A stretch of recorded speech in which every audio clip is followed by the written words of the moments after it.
गिरगिट बनना पड़ गया। इस प्रकार से भगवान अपने जो भक्त हैं उनको ये शिक्षा देते हैं कि ब्राह्मणों के प्रति भगवान, क्योंकि गो ब्राह्मण रहता है, भगवान हमेशा गायों की और ब्राह्मणों की विशेष सुरक्षा करते हैं, उनके हित में ही बोलते हैं। और इसीलिए भगवान स्वयं ही दंड देते हैं ऐसे व्यक्ति को जो इस तरह के लोगों को अपमानित करता है। तो भगवान इस तरह से अपने द्वारका में रहते हैं। तो एक बार की बात है कि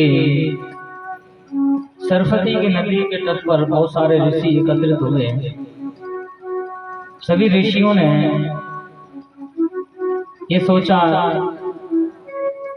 कि इस ब्रह्मांड में ब्रह्मा जी हैं, शिव जी हैं और विष्णु हैं, लेकिन हम सभी यहाँ पर एकत्रित हुए हैं यज्ञ करने के लिए, पूजा करने के लिए। लेकिन हमें अभी यह स्पष्ट नहीं है कि किसकी पूजा करनी चाहिए। तो उन ऋषियों ने भृगु ऋषि को चुना कि आप ये पता लगाकर आइए कि ब्रह्मा, विष्णु और शिव जी में से सर्वश्रेष्ठ व्यक्ति पूजनीय कौन है। तो भृगु जी परीक्षा लेने के लिए ब्रह्मा जी के पास ब्रह्मलोक जाते हैं।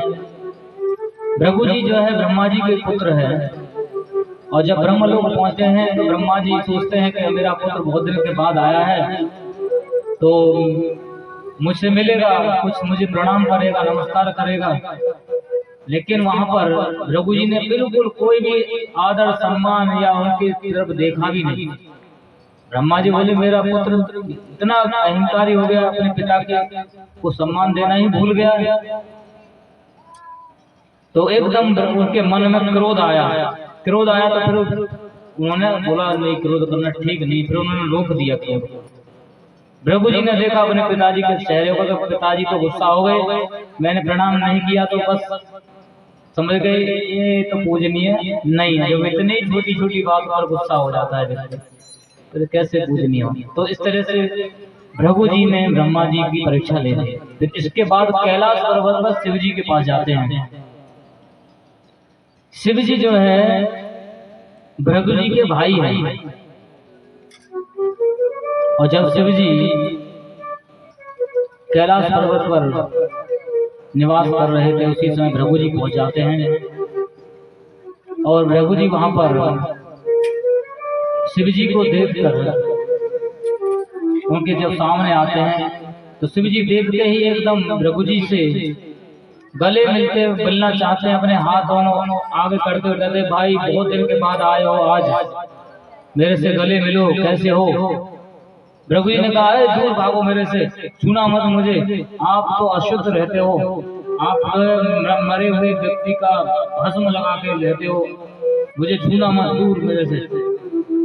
शिव जी ने कहा कि इसने मेरा अपमान किया, ये मेरा भाई होकर भी मुझे इस तरह से मेरे विषय में सोचता है। शिव जी को क्रोध आया, त्रिशूल उठाकर भृगु जी के पीछे दौड़े और मारने को तैयार हो गए। बाद में माता पार्वती ने समझाया देखो ये आपका भाई है, जैसे आपको इसके साथ ऐसा नहीं करना चाहिए। तब शिव जी शांत हो गए। उसके बाद भृगु जी बोले कि शिव जी भी अत्यंत क्रोध हो जाते हैं, इसलिए ये भी श्रेष्ठ